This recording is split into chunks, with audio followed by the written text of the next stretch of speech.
मेरा जो पूरा इंटरव्यू चला वो एलएनआईपी के आसपास नहीं चला, वो चला केवीएस के आसपास कि आपने केवीएस के टाइम पे क्या आपके अचीवमेंट्स थे, उस टाइम पे आपका सर्टिफिकेट्स क्या था, सर्टिफिकेट शो किए।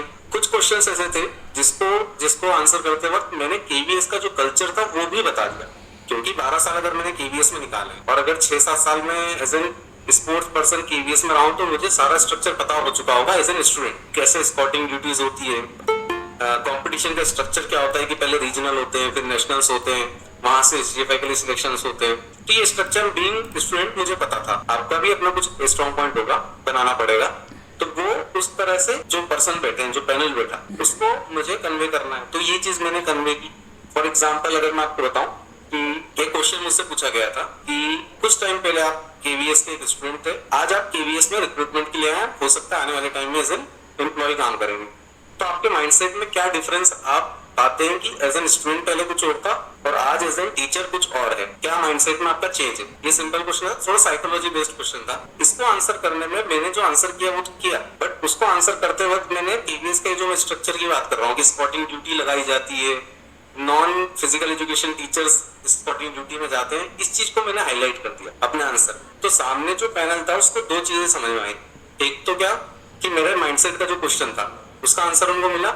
सेकेंड थिंग, मैंने इनडायरेक्टली उन्हें ये भी बता दिया कि मुझे पता है कि केवीएस में वर्क कल्चर क्या है, जो क्वेश्चन में नहीं था, बट जो वो होता है ना कि रिक्वायरमेंट ऑफ जॉब क्या, वो मुझे पता।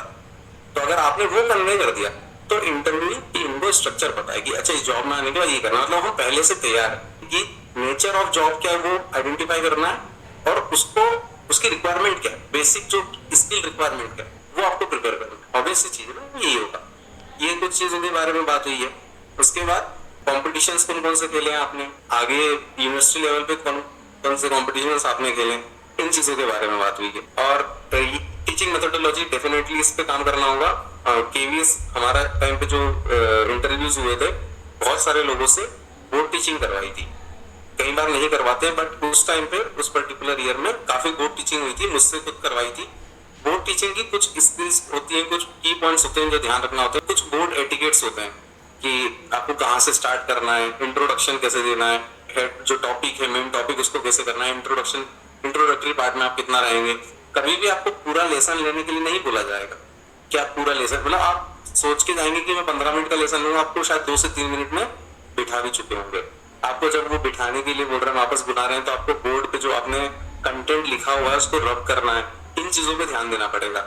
हम होता है वहां पर इतनी एंजाइटी होती है, इतना प्रेशर होता है कि ये बहुत छोटी छोटी चीजें भूल जाते हैं उस टाइम पे।